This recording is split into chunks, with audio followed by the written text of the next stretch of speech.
So, hello and welcome to episode 2 of the Big Lad Podcast. Today I'm joined with Ellen, who used to be known as Beauty by Elle, now known as Built by Elle. Would you like to introduce yourself and tell us what you're all about, Ellen? Yeah, so my name's Ellen. I'm best known as Built by Elle now. I think a lot of people still refer to me as Beauty by Elle. It's kind of like what I am still known for, I think. I'm predominantly a online coach and in-person personal trainer, but I also do a bit of like social media content on the side. Very nice introduction. So we're going to start off again with a couple of quick fire questions. Helen has not been told any of these beforehand, so they are coming straight at you. So the first one is one thing that you're looking forward to in 2021.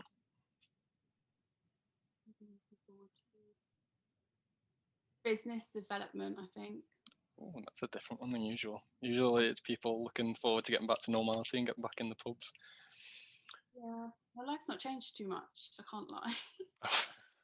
What sort of business development? So obviously with coaching, I think I have a lot of plans of the direction that I want Built by Me to go in. Yeah. And I think kind of mapping my business plan out over the space of like a year or two really put things in perspective. And I was like, damn, like if things happen this way, like the position I'll be in at the end of the year in comparison to now, like it's unimaginable in the sense of where I was maybe 2 years ago. Oh yeah, that's the thing as well, isn't it? Like we first met at Body Power 2019, it would have been now. And I think you only had about 20 or 30,000 followers on Instagram, didn't you? Yeah, and now I think I'm about 20. Yeah, and what is it now? Is it something like 270,000? Yeah, 272. That is some growth. I think I've gone from about 1,500 to 5,000 in that time. Honestly, you hit kind of like one of those like milestones, Yeah, and then that seems it. Just rockets, and you kind of have to take advantage of that kind of being up on a high. Like you just have to take it as best you can, and hopefully it stays on a high. That's it, isn't it? Like some people seem to just get on like a wave, and then 100%. They go from 10k to 50k in like 2 months. Literally. I'm waiting. Oh, so the next one, we're going to go with, what are your current 1 rep maxes? So, okay, the thing is, most people go like SBD, so they go squat, bench, deadlift. I was not really a deadlift kind of gal, I must admit. You're more of squats, aren't you? Yeah. And hip thrusts. I mean, if we were to put things like in my definition, I'd be like SBH, you know, like take the deadlift out, put the hip thrust in. But go on then, let's go with them. Squat is 150 kg. Yeah. Bench is 70 kg, definitely more, but haven't tried. Impressive. Hip thrust 250 kg. They are some impressive figures. Yeah. To be fair, on the squat, I've actually never done a 1 rep max on my squat, mainly because of my knee. I did my knee a couple of years back, so I'm always scared to push it too far to the point where it just is decimated, basically. 100%. I think it's definitely more psychological as well in that respect. Definitely. But I think in general, I don't tend to do 1 rep maxes anyway, just because I'm not a power lifter and that's not a goal anyway. Yeah. But it's always nice to know every now and again what you can do. Yeah, no, I definitely think it's more something that's a bit like settling for your ego. So not something I do regularly. I think the last time I tested a 1 rep max for squat especially was maybe like 5 months ago now, because I did it in like the peak of summer last year, and I know it's more than that now, without a doubt, but it's not something I want to push right now without knowing I'm going to exceed it by a lot. So like my next kind of milestone, I want to be like 160 or 165. I probably would love to say 170, but we're set 165. Let's stay tuned on the Instagram then. Looking forward to seeing that one. Next one, related to lockdown, really. What is your current Netflix series? Oh, where's my current series? I'm a bit like, I'm at the end of The Crown almost, but I've definitely dipped off of that. If we're talking favourite, Queen's Gambit. Never watched it. I'm not really, to be honest, I'm not really a TV watcher. I'm more of a YouTube in general. I have been watching Friday Night Dinner recently. Oh, I can rate that. Do you know? It's so hard now that you said this. I'd say Come Dine With Me as well. Yeah. I love Come Dine With Me. I can sit and watch it for hours. I've never watched dinner. Friday Night Dinner's it's not actually a cooking program. It's it's like a comedy. Yeah, it's quite funny. Name one thing that's on your bucket list. Write a book. Write a book. It seems to be the go-to thing for influencers at the moment, doesn't it? Do you know, I'm glad you said that, because write a book has been on my bucket list since I was about 11. Coming from like a really heavy passion of like writing, which still is very like present in me. It's not been obviously until like the last year there's been just like a massive influx of every single influencer, fitness influencer getting a book deal. It's ridiculous. Now I'm just like, why is this a thing? Like, I really don't want it to be a thing, because it just like sort of like paves that what is it, like expectation, or paves the route of like what happens with an influencer. Like they do this, then they release a book. They only got the book deal because they've got X amount of followers, blah blah blah. But if you put them on like the same kind of wavelength as somebody who was actually like an aspiring author but didn't have that background behind them, like they don't even come, like they're not even on par in that sense. Like I totally get what you mean. But yeah, I mean, it is 100%. And like I have actually got a book already, like that you've already written. Almost. Like what is it about? Is it fitness based or is it completely different topic? Completely different topic. Are we going to get a little insider as to what it is? It's more so like to do with, it's like social media based ish, right? But more so like the detriments of like social media and like what it's actually kind of doing, like how we can view it and like how we should view it, kind of thing. Sounds very interesting. I'm looking forward to seeing that one coming up on the shelves. Who knows? I mean, go for it. It's 2021. Anything can happen. Next one. I think we already know the answers to this one. What is your favourite exercise? I'm gonna go with squat. If you'd That's asked me, like, I thought of. asked me 6 months ago, I would have said hip thrust. That's what I thought it was going to be. Yeah, exactly. But I think, my love for squats has just completely grown over the past couple of months. Like, I adore them. Play. And final one before we get onto the topics of the podcast. What is your favourite My Protein product?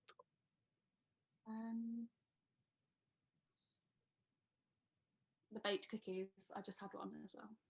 The vegan ones? So you can get like vegan baked cookies, and then you can get just baked cookies. They're the exact same product. They just have different branding. They're made with the exact same ingredients as well? Yes.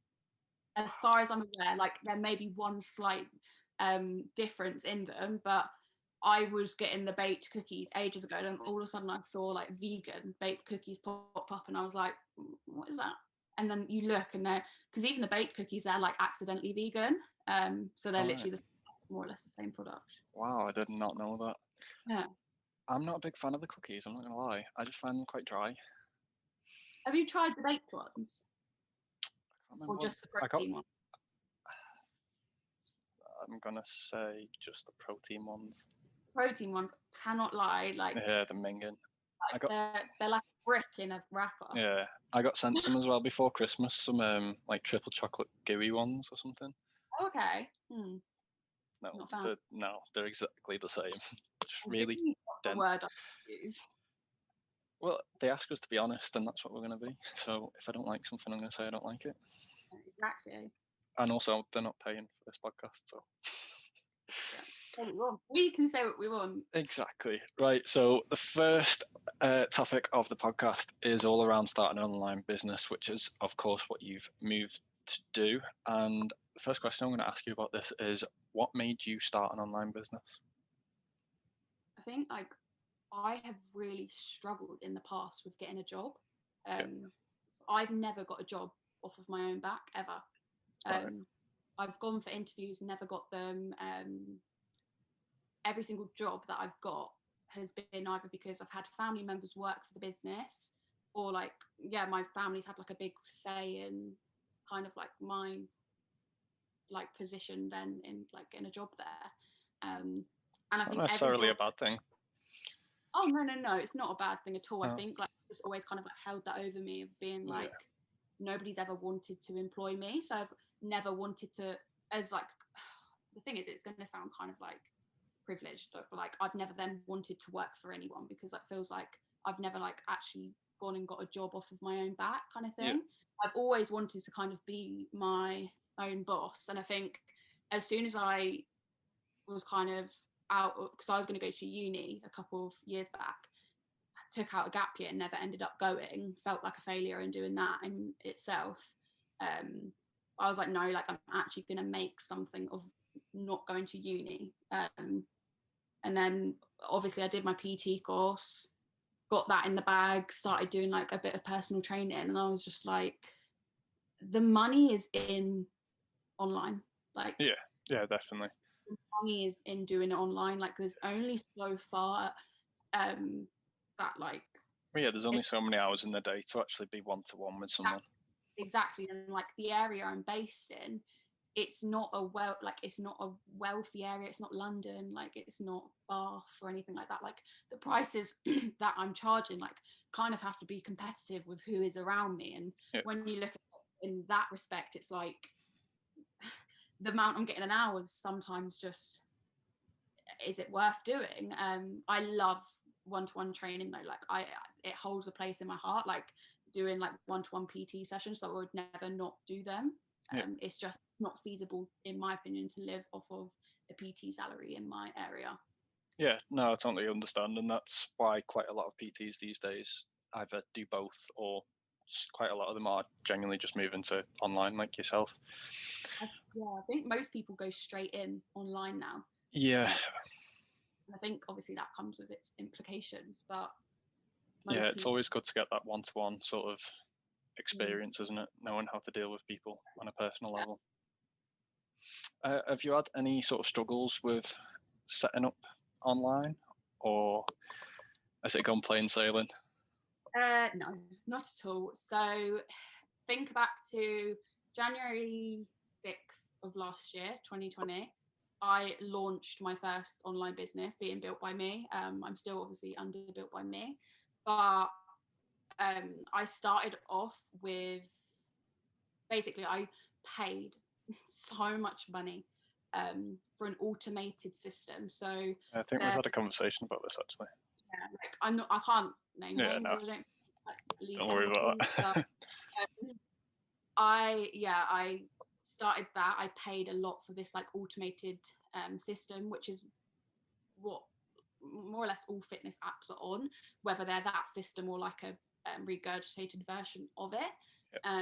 And it's basically just, it produces plans based off of algorithms that people put in. So they sign up, and it's coaching for, if you want to coach the masses kind of thing. Like if you're not looking for that personal side, like that building the rapport, like the strong relationship that most PTs love and thrive off of, great, go for that. But I did 3 months of that and grew to hate my job, because my love is programming, and it's having that element of like personalization back and forth with the people who done the website. They tried to kind of like reassure me of hesitations, being like, no, it's fine, we can work the system however you want it to be worked. So if you want to put more time and energy into programs, that's fine, we can do it. And it's charging people like so, like the bare minimum as well. So obviously it's nice to kind of have that option as a more affordable coaching route, but it's not coaching. It's not. Yeah, it's just automated, and you're sort of a face on the front of it. Exactly. It's slapping my brand, my face onto an algorithm-based system, and then expecting people to pay for personalized training when it's not. Yeah, it's a robot sort of spitting it out for you. 100%. And I am actually still on that system, trying to. I've got a new, like, completely new coaching app now.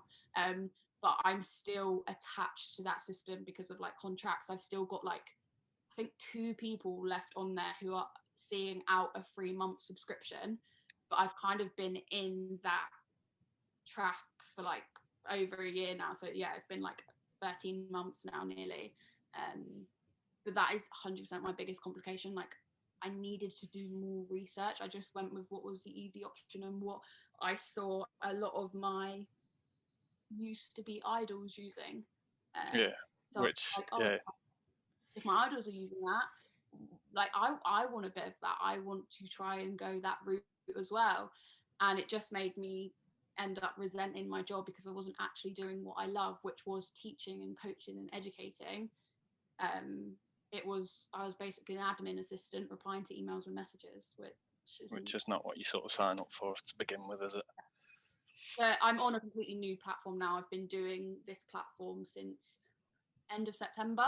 So I've been doing like the 2 combined and just trying to get people transferred over, getting new clients on. And I've gone almost solely to like one-to-one coaching and like an element of group coaching, which is just much more my style. So what I was going to say next was, what have you enjoyed most about sort of moving to your own online business and being your own boss?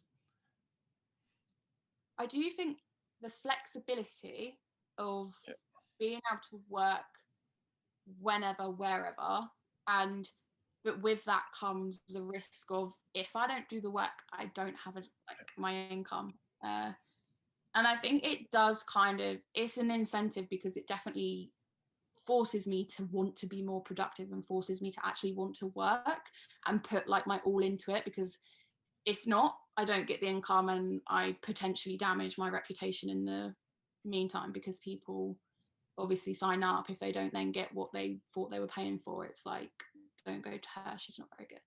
That's it, isn't it? You've got to be sort of wired a certain way to be able to go into that sort of own, being 100%. Your own boss. And like you say as well, you've got 272,000 followers. It only takes one bad review to sort of spread like wildfire, doesn't it? Especially at the moment. Yeah, there's a lot of negativity going around on social media these days. 100%. So like you said as well, being able to work whenever you want, how would you structure your sort of normal day-to-day?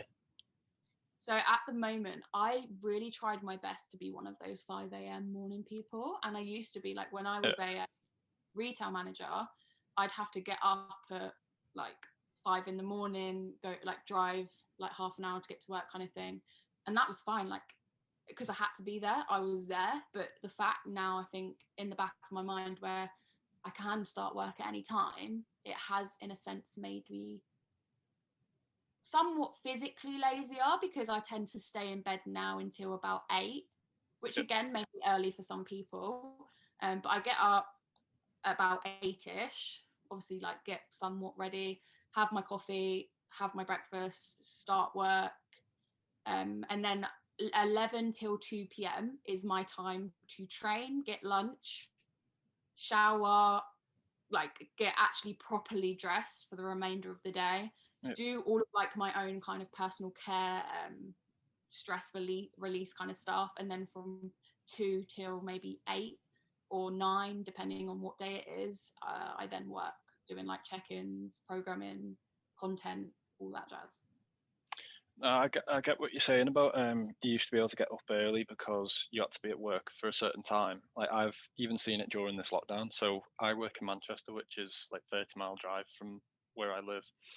And I'd usually get in for about 8 o'clock, which meant my alarm was going off about 5:30, 5:45, which obviously I was used to at the time. But ever since this lockdown, because I don't have to drive an hour to Manchester every day, my alarm's been going off at like 7:30. So it's it's not that I'm losing out on maybe an hour and a half each day. It's that I'm sort of not making the most of that time that I was getting up originally. So I could be a bit more productive with that hour and a half. Instead, I'm just in bed, basically. So you alluded to it before about your plans for the next year or two. What are the future plans of Built by Elle, if there's any that you can share on the podcast? Yeah, obviously I'm quite like open in stuff like that. I don't have like major stuff. Like it's I think if we look at things from like a year perspective, it's definitely just like getting through the pandemic. It's definitely offered and come with its complications, especially for a newly self-employed person. There's kind of no help, no grant, not anything in that sense. And it's my first goal is to get through the pandemic. I'm very grateful that I've been able to become self-employed during a pandemic in the first place. Very, very grateful for that. So it's riding the wave through that. My intention, once hopefully it's blown over, is to move to potentially either Australia is not as realistic, just because of like the pricing and stuff. I think cost of living is much higher. Yeah, it is quite expensive over there, so I've seen. If I'm going out there with the intention of kind of just staying self-employed, I don't think I'd be able to live the life I live back here. Right. Every day's a beach day in Australia, isn't it? Yeah, literally. Or Bali. Very nice. Yeah, I've never been, but from what I've heard, it is stupidly cheap to live out there. Yeah, I think when I was looking at it with my partner, it's like the cost to rent an apartment or like even a whole house with a swimming pool is stupid amounts. It works out like 6 to 10 grand for a year or something like that. It's not bad, is it? Yeah. I've known people at work that have gone there on holiday and they've managed to get, I think it was a 5-star hotel, and they get their own butler with it. I was like, what? For about 20 quid a night. Yeah, it's so you could literally live there for a whole month for what, 600 quid? Yeah. It's insanely cheap. So yeah, when you then put that into perspective in the sense of over the course of 10 months, that would equate to something like 6 grand. Yeah. Which, yeah, again, mad. When then you look at renting an apartment, like a 1 bed in my area, and it's like a grand or 2 grand a month. Yeah, I know people that I work with in Manchester, and they're sort of renting out a 1 room in a house share for, I think it's about 800 quid for a house share. I'm like, what? And they always ask me like, George, when are you going to move to Manchester? It's like, I'm not spending 800 quid a month on a bedroom. Like, I'd rather drive in. Yeah, exactly. Yeah. So yeah, move abroad for plans are maybe half a year. I need to experience a different quality and way of life. I think stuck like in the UK, like it's definitely a different way of life to what I hoped to have been living in that sense. In terms of what? Just in terms of like, controversial, like, well, not controversial. I feel like a lot of people think things like this. I don't agree with a lot of like what is in place in the system in terms of like the government, how they do things. Right.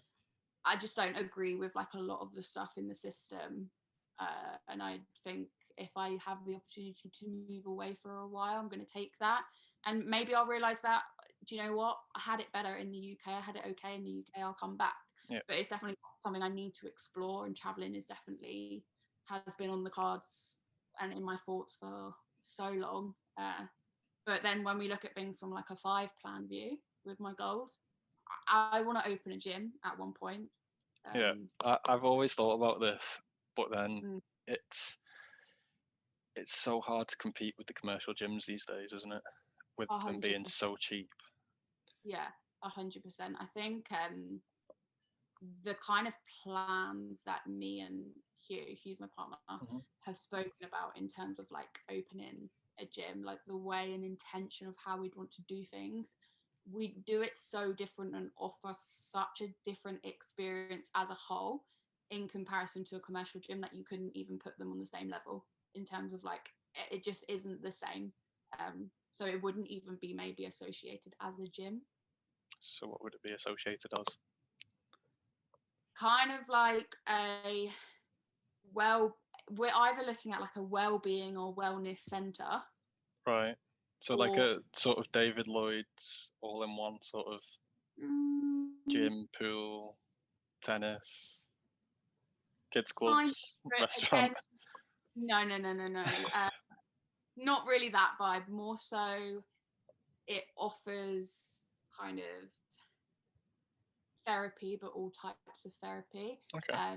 It would offer maybe like yoga retreats. It would offer like the opportunity to stay overnight, like overnight stays, kind of like a complexy. Yeah, I get what you mean.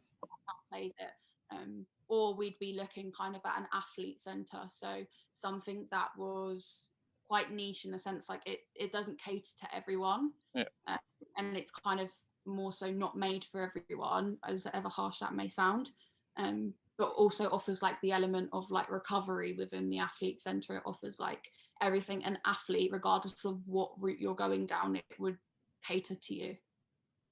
Okay, that sounds very interesting, and hopefully look forward to seeing that in a couple of years. Well, the next 5 years.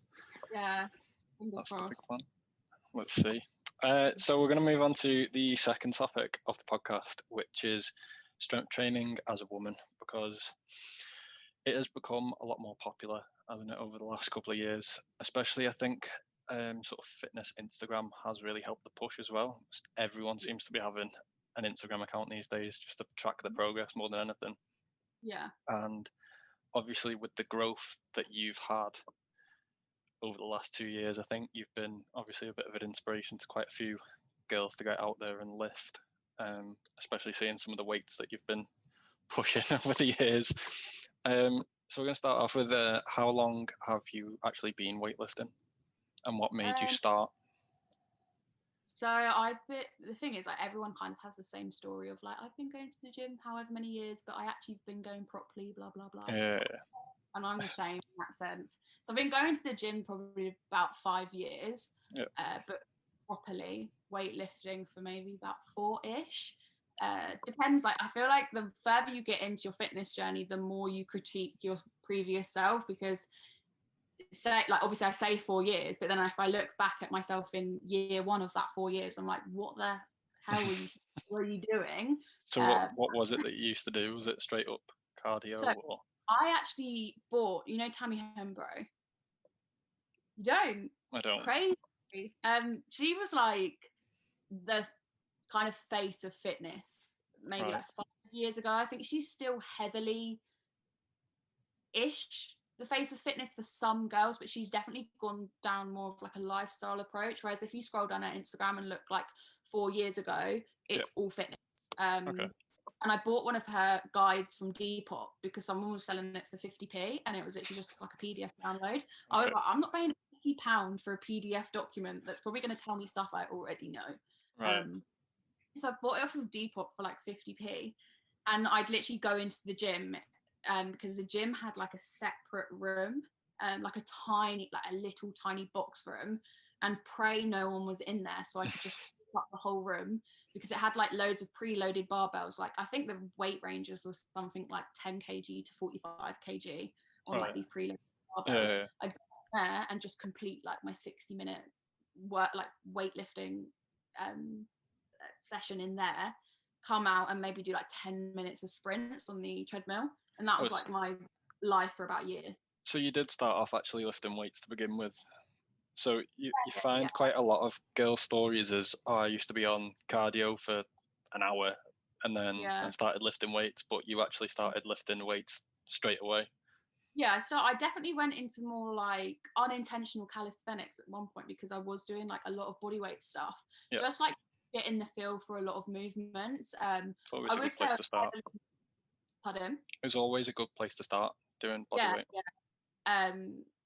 but again, I did build up a good base, and I've always had like that athletic background, so I was in quite a privileged position coming into the gym because I already had like that built up muscle memory from coming from the athletic background.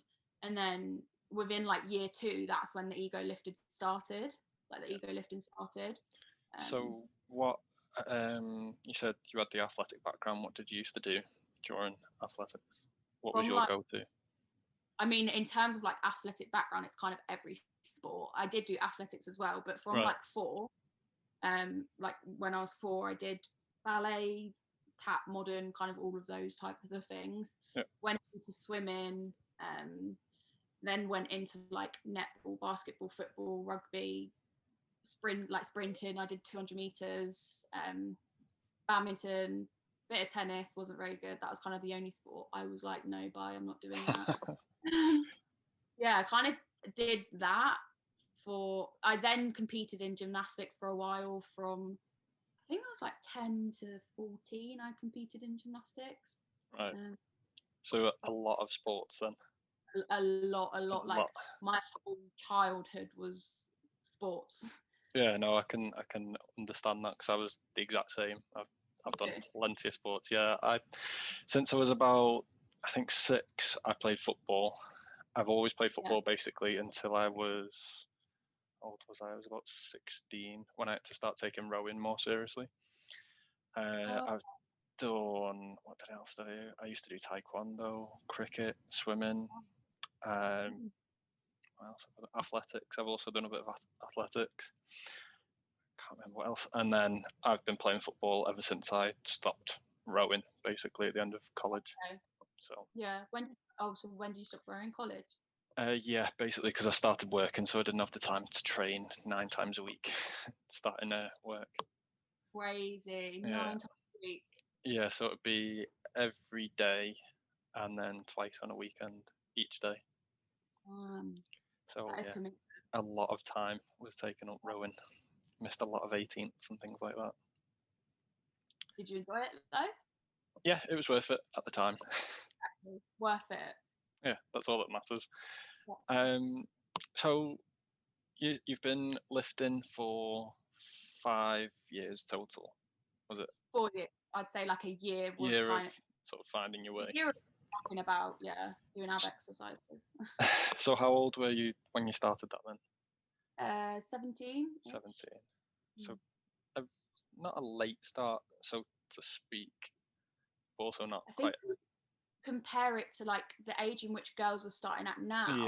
Yeah, older, because like I've had it where I've had like 14-year-old girls like inquire about coaching, and I just like, as much as I would love to kind of be that starting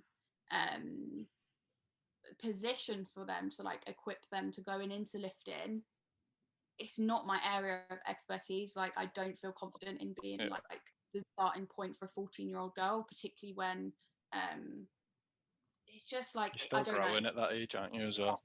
It's it's a very specialist sort of area. It's like when you look at training sort of antenatal women, the elderly and things like that, and they're seriously overweight as well. They're all sort of specialist categories, aren't they? And I think there needs to be sort of it within PT qualifications now as well, because there are kids that are looking to start sort of going the gym earlier and earlier now, that there needs to also be a bit of training around that as well. 100%. I think most gyms have a minimum age of 14, but you've got to go with an adult, I think, until you're 16. I think that's quite common, until 16. Yeah, but that's not really any use if the adult they're going with isn't really up to speed with sort of health and safety in a gym environment. I think a gym in my local area, what they do is you can go to the gym under the age of 16, but you can be with like an adult member of the gym, so you can go and do a PT session with one of the PT, like the personal trainers. That's something that my little brother done for a while. So I think some places offer that, but again, not all. I started going the gym at 15. So I've been going for 9.5 years, pretty much. It's a long time, isn't it? I feel quite old when I say that. But our gym used to only let you in between, I think it was up until 5 o'clock. So I'd literally have to run down from school, quickly get changed, get in the gym, and I'd have maybe sort of an hour tops. Yeah. So it's enough. Yeah, it was. Yeah. Yeah. I was just doing literally full body every single session. Was you? At the time, Wow. yeah. At the time, yeah. 5 times a week was just full body. Yeah. And then I started doing my own research into like how to train properly, and then 100%. yeah. So I used to do that. What is your current training split? Like I've noticed you do a bit of CrossFit in the mix with your weightlifting now as well. So I have actually been on the search for a coach because my intention. Oh, I should have said this in my plan. Like year or so plan. I am looking to compete at one point. Compete in. The thing is, I think I would do really well in a powerlifting competition, but I'm just not about kind of fixating my training on like progressing in free lifts. I think if I'm going to do something, I want to be amazing and kind of like at an elite level across all aspects of fitness. And I think I'd be doing a disservice to my younger self if I didn't use like all of the previous training that I've had in my life to then just go into doing free lifts. I think like I'm very strong and I like, again, you definitely are very strong. But I don't like, it doesn't give me like as much joy as what doing like a metcon or as what doing like an more like incorporating some element of Olympic lifting gives me. Like you feel so strong and so like powerful doing that. So the route now is kind of turf game vibes or CrossFit vibes. Very, very similar. Like they have a lot of similarities. So one of those two paths, and I've been in search for a coach. I have actually found one. Which hopefully I'm starting mid-February with. Sounds exciting. And yeah, it's very, very exciting. I've never had a coach. Like I've never had someone kind of tell me what to do. Actually.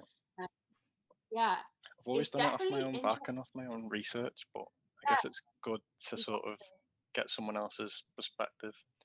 100%. I think we know our bodies better than anyone, but at the same time, it can kind of lead to like us being our own worst enemy and like implementing like self-sabotaging techniques on ourselves because we think we bode well off of doing XYZ when really if we got the perspective of somebody else, they'd be like, well actually if you did this you'd optimize your performance and how you look and what you want so much better. But you're going to be biased, aren't you? Yeah, but because you'll start doing things that you enjoy doing more than the things that you need to actually do to progress as an athlete. Exactly. And you think you know best as well, especially for a coach. Like I think when you have kind of that area of like expertise behind you, you think you know best because it's like, oh, I'm a coach myself, like I know what I'm doing. And it's just like, no, like most coaches have coaches when you put it into perspective like that. There's a lot of people that would be worried to think that because they're getting a coach that other people think they're not good enough as a coach, and that's not the case like at all. Not at all. And I think if anything it shows that you're aware of areas that you still need to improve on.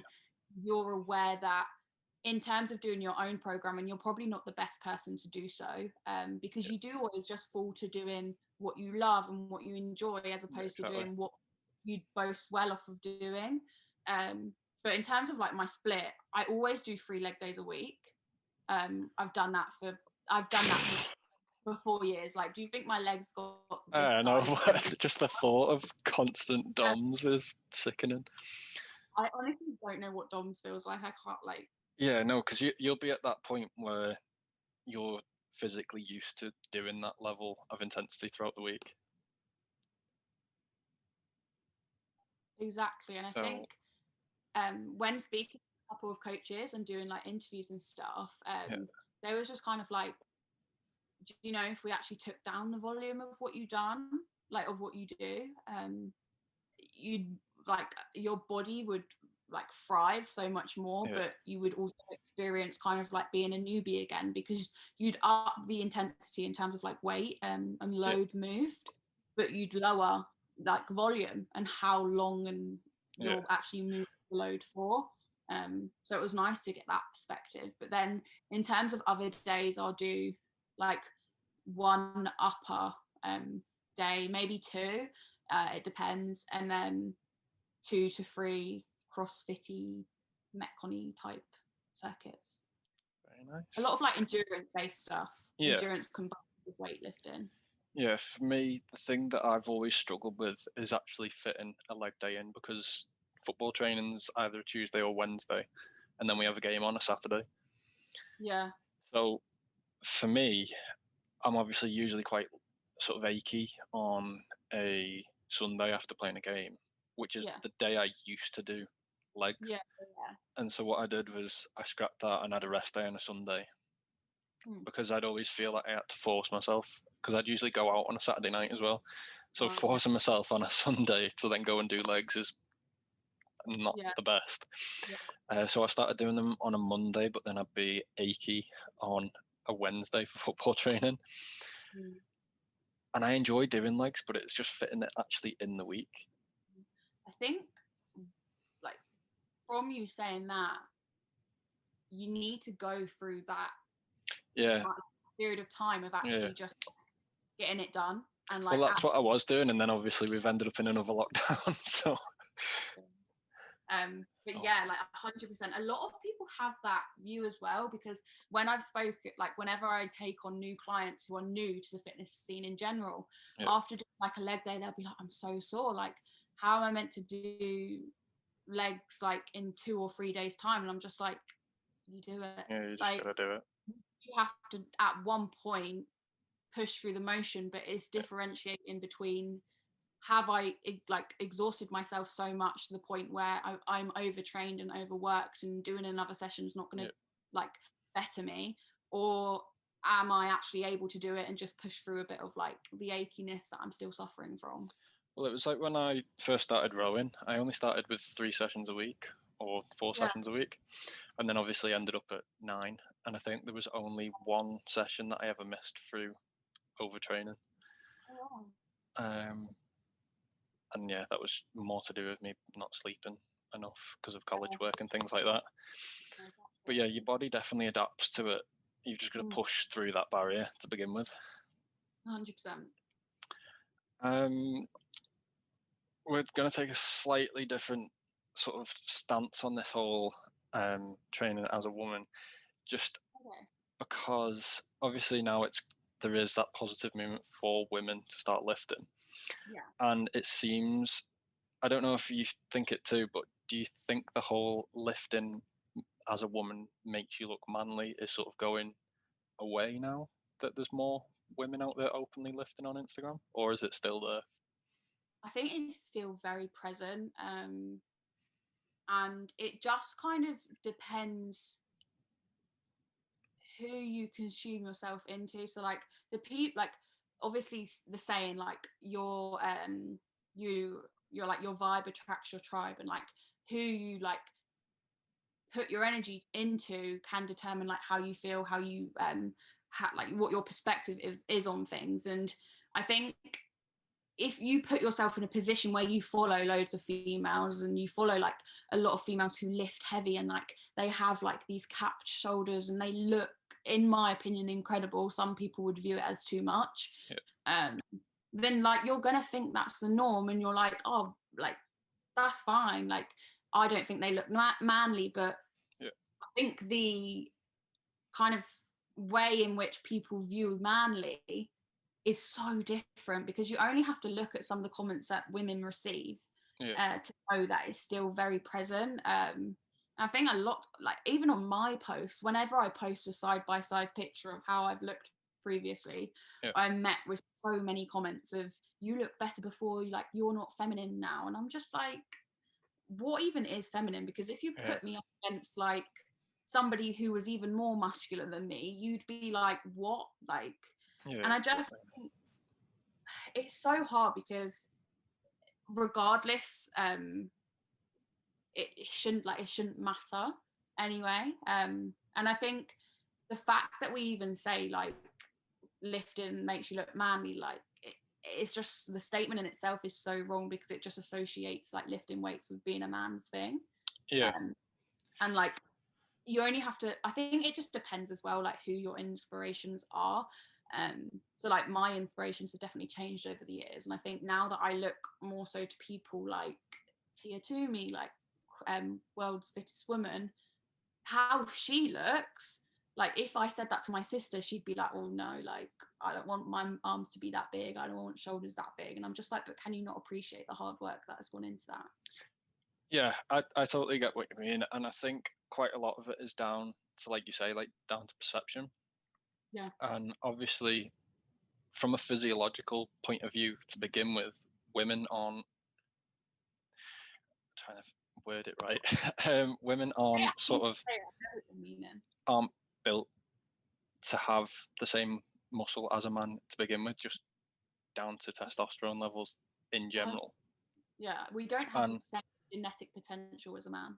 Exactly. And I think a lot of the view that weightlifting makes you look like a man comes from sort of those elite level athletes who quite often you will find have been taking PEDs to begin with, and that is why they maybe do look more manly. Yeah. Because they are then getting the testosterone that a man has. Yeah. And I think oh, sorry, carry on. So like I think a lot of people see the extremes of what weightlifting can do, and you see that in men as well. It's not just women. You see like fellas that are like built like houses, and like 150, 200 kilo men. It's ridiculous. I think like in saying that, it kind of takes away the hard work that has gone into people who are going, because building muscle. Oh yeah, it's not easy. You've still got to put the work in, yeah. Hard process, and I think when obviously girls going into doing it, they're like, oh, but I don't want to look manly, and I'm just like, you've been doing it a month. Yeah. Like don't put yourself on a pedestal, because you're not going to look manly. Like it takes so much more than what you think. Yeah. Unless you have like it's years of consistency, isn't it, to even get close. Nutrition that comes with it. It's everything. Like the people who look like that we put on a pedestal, like it's her life. Like she trains 2 to 3 times a day, and I think but I still think it's very, very present. That people do association. But I think that's what needs to come out more, is the sort of knowledge that of how much effort you would actually have to put in to then look so-called manly. 100%. Because these people are putting in, like you say, hours of work, hours of nutrition, training, resting. There's so much more that goes into it than lifting a couple of weights in the gym. Exactly. So, it's easy. Do you feel like you're a bit of an inspiration for other girls to start lifting? I see that you get quite a lot of comments sort of on your posts and things like that. Yeah. The thing is, like, it's hard because I don't want to be like, yeah, I am. No, it's completely fine. See, like you've got to that point that you are reaching a lot of people. I do. Yeah, I do. I think the fact that I have girls messaging me as well saying like, you're the reason I started lifting, or you're the reason I now feel confident in what I do, or I have the confidence to lift more. Definitely, like, it's still very surreal to me. And I think that's just because, like, obviously I have a very different take on it all anyway. That it blows my mind that somebody has been inspired by what I do, which is a norm for me. But yeah, like, I do have a lot of people who kind of like say that to me. I never really know how to take it. I'm not good at taking compliments, because I'm just like, no, I'm the same. You're only complimenting me on like my normal day-to-day life. But I think again we underplay the work we put in, and we underplay what we have done to get to the point that we're at. Well, I get totally what you're saying. I only have, like, say, like 5,000 followers during the first lockdown, I was posting, I think it was pretty much every day solidly for about, it was something like 70 days or something. I put a workout up every single day. And I was getting messages then saying, like, I even get messages now, people saying, like, you've helped me so much through these lockdowns. And I'm like, have I? Like, when you put it into bizarre perspective, to me. it make me quite emotional, because I'm just Yeah. like, it blows my mind that just by me like posting, or like you posting a home workout, like in turn it's helped somebody so much, and that is like the positive side of like being in the fitness industry, and like one of the positives to come out of the fitness industry as well. And it's kind of, we have to look to what good there is in order to spur us on to do more, and like to keep doing what we are doing, because something is working. Yeah, it's such a good platform to sort of spread positivity, and especially in the fitness sort of community now, there is a lot of support, I'd say. Yeah. But yeah, it's still surreal to me that literally posting one video can help someone. And even if it's just one person. Yeah, that's the whole like what I say is, so I started my account to begin with to basically meet up with other people that are interested in fitness, and if I can also help people out. And I say, if I put a post up and it helps one person, then for me it's done its job. Yeah, it's not necessarily about the likes and comments and everything on it. If it's helped one person, then I'm happy at the end of the day. Exactly. But also, so this is going to link in with the next sort of topic, which is then the negative side of the fitness community and online hate. Having a big account yourself, and I've actually seen some of your stories and things like that. How do you deal with online hate, and does it still bother you? The thing is, like, I've been having a lot of these conversations recently, and I think in terms of like bothering me to the point where it would affect how I view myself and my confidence, and it would be detrimental on me mentally, it doesn't, like, at all. I think I've got a very thick skin. I always kind of have. Obviously there's the odd comment where I may just be like, oh, like, has it in the past bothered you though? Like, has it affected you, like, sort of when it first started happening? I think, I'm trying to think. So back in college, one of the reasons that spurred me on to actually start in the gym was because I was in like quite a bad relationship with this guy, and one of his friends called me fat. And like, I'd never been called fat in my life. And I just, like, I remember it being said, and everyone in like our common room was speaking about it, and I didn't know it had been said. And everyone was kind of speaking about it and like talking about it, and I was like, what has happened? Because I'd come in, like, everyone was talking, I was like, what has happened? And my boyfriend at the time took me to one side, and he was just like, Els, like, this has been said.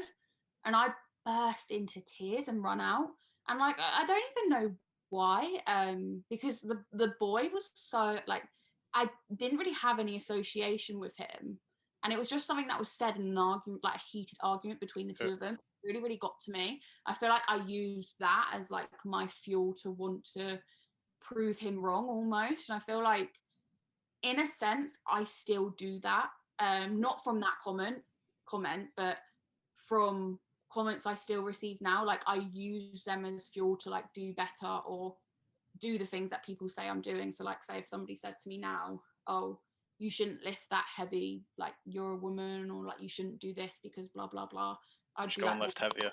You're giving me more reason to want to do it. I like, that's like, I think I take a lot of pride. Like, I am quite a proud person, I think, which makes me like want to prove people wrong. But I would say, like, at the start, when I first started receiving comments on Instagram, I never used to be one to get hate ever, really. Even when I was like back in the day, I feel like all girls go through this stage where they literally just like upload photos of their ass. But like, it literally in like underwear, like, that's it. I've definitely kind of moved away from that now. Not that I think there's anything wrong with it, but even back in the day when I was doing stuff like that, I never received really any hate, and it's not been until like the past year or two there's been like a sudden influx of a lot of people kind of like speaking negatively about what I do, and obviously it's come with like the audience that I have built, but I think a lot of it comes from jealousy, doesn't it? I would say so. I think as well, obviously stemming from like personal insecurities, a lot, like I would say 95% of the hate I get is from men. So that's why I'm quite good at like disassociating myself from it and like detaching myself from it, because I'm just like, you're not even like, if it was coming from a woman, I may take it a bit more to heart. I don't know why. I just think because a lot of them like, hide behind fake accounts as well, don't they? So half the time you don't even know who it is. Yeah. To be fair, yeah, that is true. But no, I am in quite a good position that none have really, really affected me. I think when I did go through a time of like quite poor mental health, it would like, if I had gotten a comment like that back in the day, like it would have really had a big effect on me, because I just wasn't mentally like as stable. But yeah, I don't know, like we obviously put ourselves into like the fitness industry and on the scene and more like susceptible to hate, as however much I hate to say that, but I don't know, I just guess you just learn to build up that thick skin. The thing that irks me most is the fact that people feel like they need to say what's on their mind all the time. And it's just like, if like you spitting out negativity and like trying to insult me, trying to get a rise out of me, I can't, that's the thing I can't get around my head. Like, and I think that's the thing that affects me most, is that I can't imagine ever being in that position of doing that.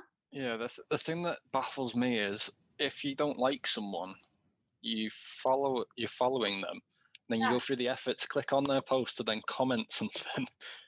It's like, thanks for the engagement. Exactly. And I think I've seen it recently. I've had somebody commented on my post that I did yesterday, and they were like, "Oh, I love what you do, but like some of your followers are actually destroying your reputation," because I've got like a couple of like females who will back me up in any argument. They will back me up in any comment, but to the point where I'm so grateful for it sometimes, but at the same time I am just like, I don't actually want this thread of negativity under a post. I'm meant to be doing the opposite. But yeah, I don't know. I think when people comment about like how I look physically, it doesn't affect me. I think if it was anything to do, I don't know, anything to do with like my morals or like ethical standpoints, I'd be more affected, because like it kind of like has an attachment to who I am as a person as opposed to how I look, because you can't, I don't know. Yeah, I mean. Yeah, and I'd like to give my view on this, but I don't think I've ever had any online hate on my account yet. And it's been going for 3 years, and I'm like, am I doing something wrong? Because everyone else seems to get hate at some point. And I'm like, when's it coming? I think the only one thing I've had was a DM off some lad who said, you're not 100 kilos, more like 10 kilos. And that was it. I was like, okay. I was like, why would I lie about how heavy I am? And I went and clicked on his profile, and he was a little string bean himself. And I left, the message in the requests. I left it there, and I was like, one day when I'm out getting drunk, I'm just gonna go and reply to it and go like mad on it. In the end, I decided to delete it because it was probably a bad idea. But yeah, I don't know what it is. I just don't. Maybe I'm just the most liked person on Instagram. I don't know. Maybe that's it. But I think it's not like, it's normal to not be liked. I think especially like as your audience grows, if you were to find that you were liked by every single person, it would be such a like anomaly. It's just well, that's it. That's why I'm expecting it to come at some point. It's like, when? I mean, great. Like if you manage to go to like 10k, 50k, 100k without getting any, like, congrats. Like you've done something right. You've done something different to everyone else. This, I don't know, but I used to quite often get a bit annoyed about, when you could see how many people had shared your story. And now they've taken that away off Instagram, haven't they, because of some new regulations. And every now and again, I'd have a look at them. I'm like, who has sent that story to someone? And it'd be like, on some of them, it'd be like 10 shares. I'm like, 10 people have shared that. I'm like, who's it gone to? Part of me thinks quite a lot of the time it's my mates just taking the mick out of me in like a group chat somewhere. But that doesn't bother me too much. I'm used to that now. But I'm like, there's someone sharing these stories somewhere, and it probably used to get to me, and like, obviously now I can't see it, but I'm still thinking there's people still sharing it, and I always wanted to know who and why. I see what you mean. I've definitely gone through that as well. I think there was one post that done like really well back in the day, and I think it had something like 7,000 of those shared those stories. Jeez. But it was a photo of, and like, when you can see how many people saved something. Yeah. It was something like, I don't know, like 25 or 30k saved. Jesus Christ. And this is what like really kind of like makes me feel a bit sick, is the fact that it was a photo of literally just like me in like lounge weary type stuff. I'd said nothing of value in the. It was just like a straight up photo. Yeah, said nothing of value, and I was just like, when I look back at the content I was producing a year ago, although nothing wrong with it, no value whatsoever.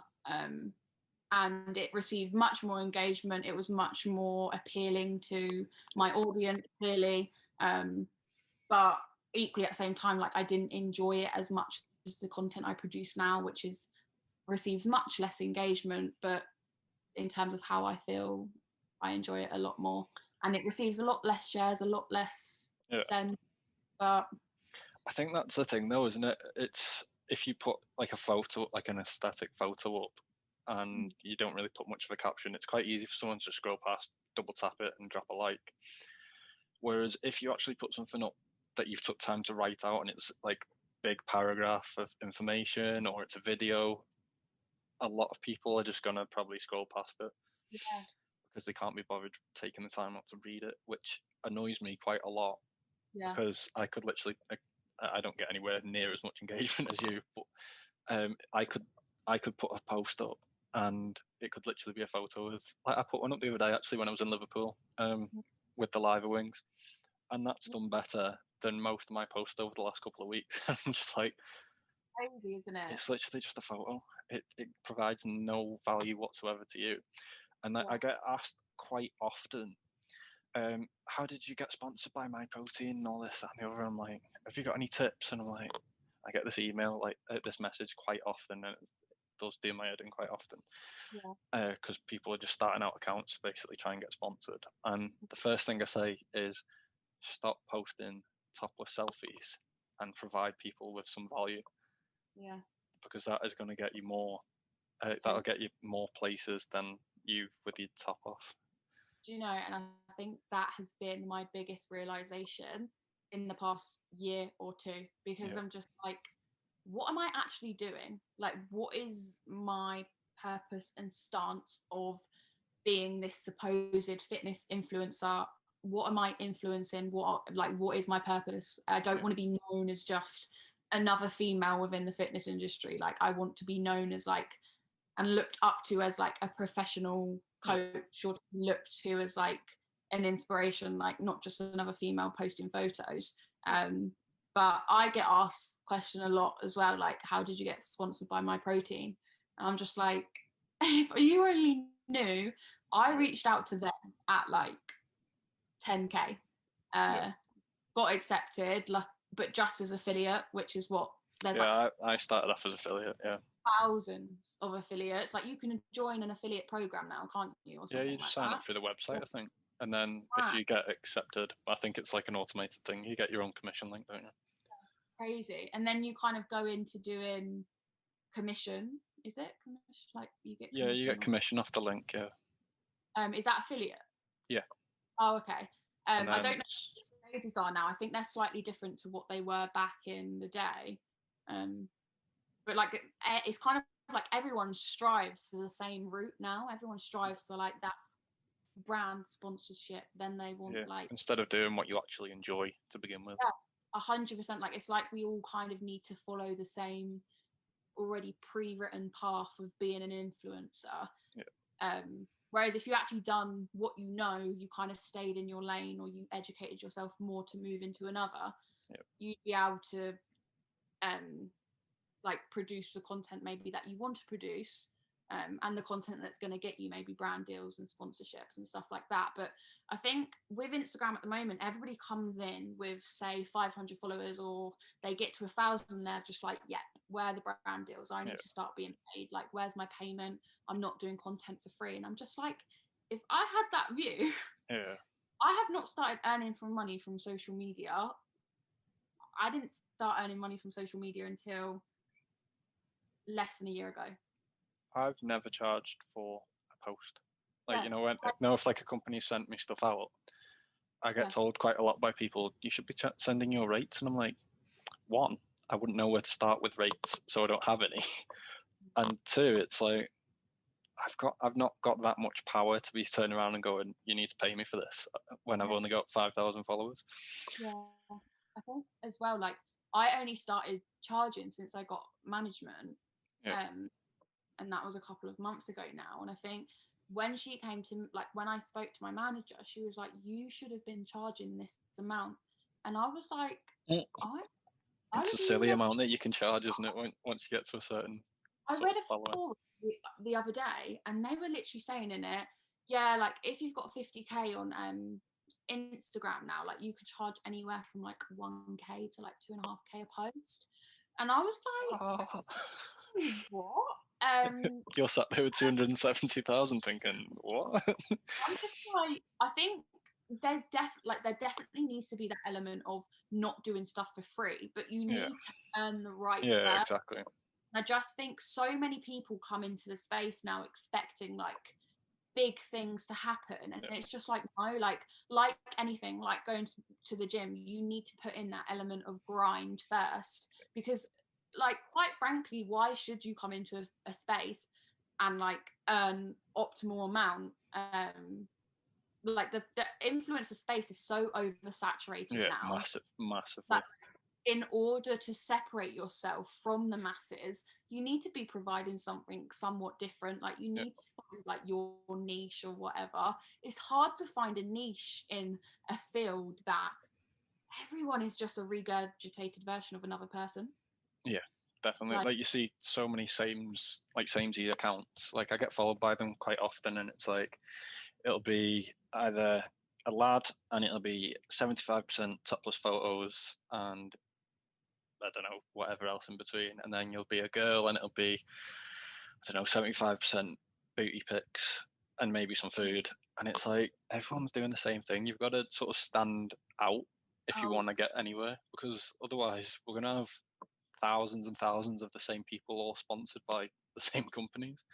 Yeah, and it just then gets to a point where like people who maybe aren't in the space and aren't in the industry, so like you only have to go onto Twitter and see the amount of people that are like, Instagram drives me insane. Like I hate influencer culture. I hate influencers. Like, they all annoy me, blah blah blah. You only have to go onto a different platform to understand that so many people are getting so frustrated with it. The thing that I dislike as well is the term influencer. I think is massively not understood. Everyone seems to think an influencer is someone with all these sponsorship deals and discount codes, when for me an influencer is someone, like we've talked about, that can actually provide value to someone and sort of impact someone's day, instead of going, I got sent this, use my discount code, thank you. Like, that, to me, that's not an influencer. That the only thing that's doing is influencing you to buy clothes, which technically is an influencer, but the way I'd see it is someone that's actually providing someone with value that can help them. 100%. It is such a loose term. Yeah. So when someone sort of puts you in a bracket of influencer, I don't tend to get put in it, but I assume you do, just from a following standpoint. But yeah, I don't like the term, essentially. I think there is kind of like a lot of influencers. The thing is as well, like, I don't know, we don't really know like what else to say in terms of like associating ourselves with, I don't know, like whenever I talk about it, I'm just like, yeah, I do a bit of like content creation, I do a bit of social media, because I don't want to say yeah, that's it, because as soon as you say to someone, oh, I'm an influencer, they just think, oh, you're a shop window. Yeah, it's just like, I think the term's so kind of tarnished, and there's like this preconceived idea of what an influencer is, that everyone's kind of like disassociates themselves from it. Well, I mean, some people are like, yeah, I'm an influencer, whereas some people are like, please don't call me that. Yeah, exactly. No, I totally agree. So the final bit of this, overall, do you think Instagram is a positive or negative platform? Hard. From my standpoint, positive. If I've got my rose tinted glasses on, positive. I think it definitely depends on how you use it and who you follow. And I think there's so many issues and, I don't know, like controversy, because so many people aren't prepared to unfollow the people that are actually doing them harm. Yeah. You get what I mean? I think. Yeah, sort of like negative energy catches on more than positive energy sometimes. It's like, if you look, you only have to look in the news, don't you? Like, a negative headline is going to get more views and more attention than a positive news article. And I think that's I think that's what a lot of people focus on, is when there is something negative, it sort of gets blown out of proportion. So people say someone had 100 comments on their post, 99 of them could be positive, but they'd only focus on that one negative.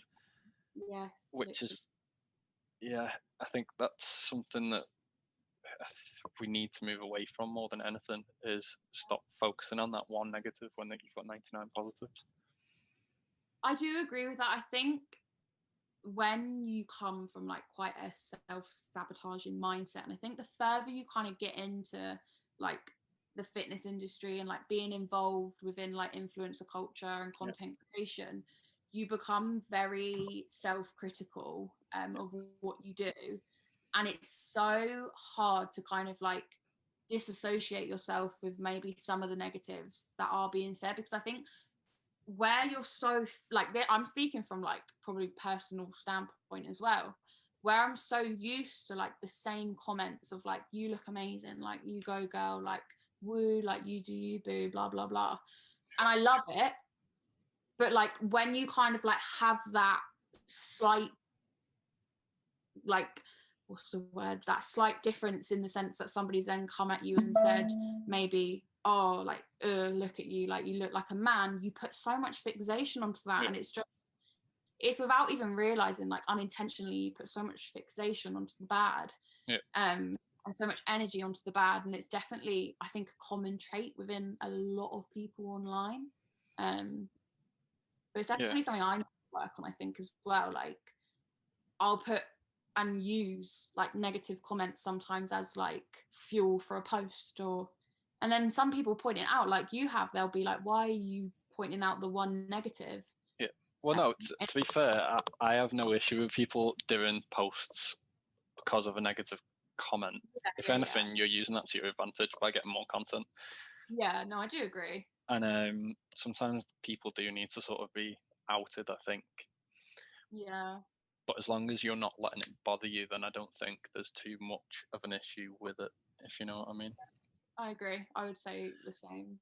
And I think a lot of people as well need to just realise there's a delete button. Like, if you see a comment that you don't like, just swipe and press a little bin. Because a lot of people either leave it there or then retaliate, and then it gets blown even further out of proportion to the point where it's completely pointless, because the person that's probably commented it is hiding behind a fake profile anyway in the first place. Exactly. So yeah, I guess in short, it is a good place, but it just depends how you use it. Yeah, definitely. For me, I've found it quite a positive place because I've met a lot of people that I probably never would have if I hadn't made the account, like yourself, to begin with. True. But like I said, I've not really experienced any negativity from it so far, as such.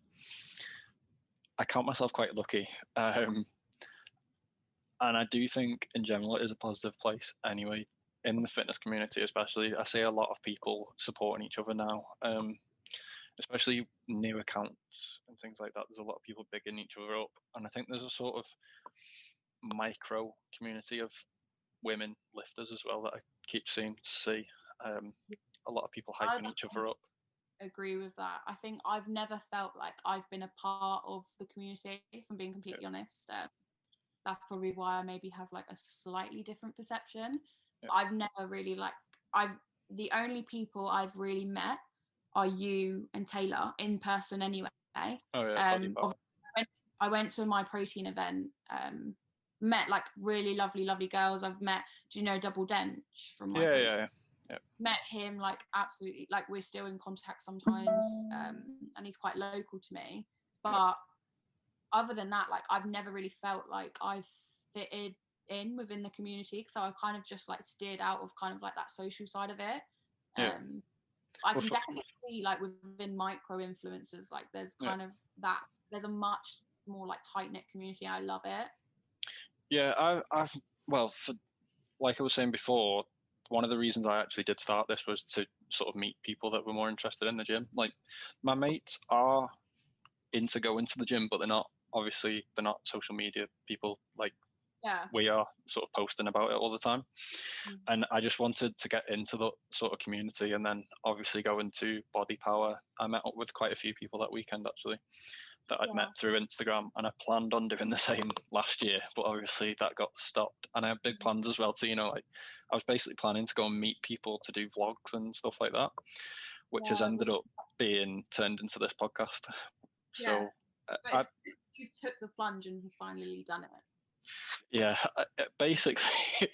So I'm quite in the moment person, which is why last year when I did that charity thing in memory of my granddad, when I did the rowing every day of April, I basically decided to do that 2 days before with no training. I decided to do this podcast, I think it was 2 days before the first one with Manny. Never done a podcast in my life.